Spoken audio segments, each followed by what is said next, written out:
The claim graduates in a lifetime earn more than non-graduates by £250,000 for women and £170,000 for men. Reality check verdict modeling lifetime earnings clearly creates uncertainties, but the analysis is basically reasonable. It is an average, so there will be people for whom going to university is not financially worthwhile and some who will benefit even more. On A Level Results Day on Thursday, there was discussion on BBC Radio 4's Today programme about the value of going to university, with several figures being cited.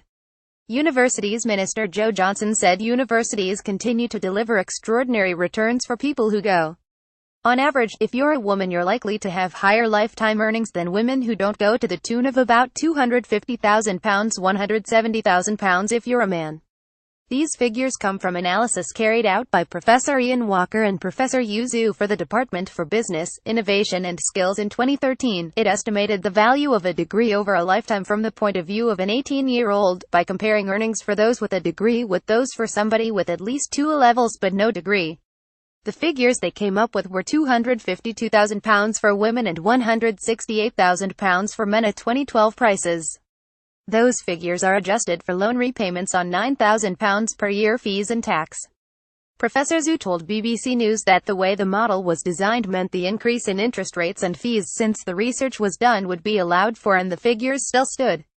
The model also takes account of the relative likelihood of periods of unemployment during a working life.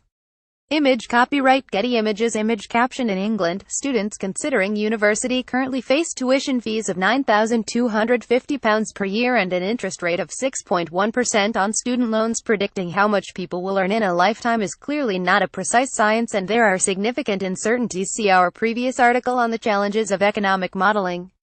Also, this is an average, so for some people it will not turn out to have been worth going to university based on the financial outcome.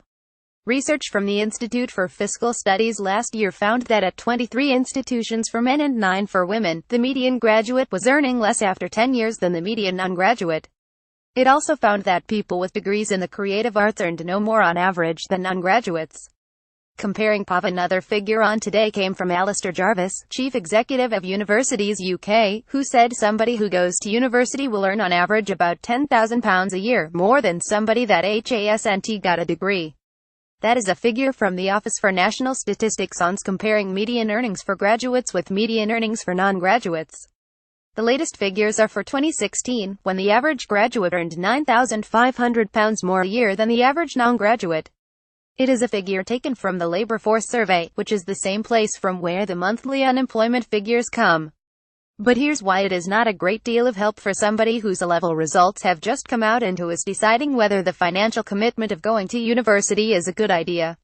For graduates aged between 21 and 30, the ONS figures show the earnings gap is less at £6,000. Also, it is not necessarily helpful to compare the earnings of graduates with all non-graduates, because many non-graduates do not have the qualifications that would allow them to go to university. And it does not take account of student loan repayments or taxes. Read more from Reality Check. Follow us on Twitter.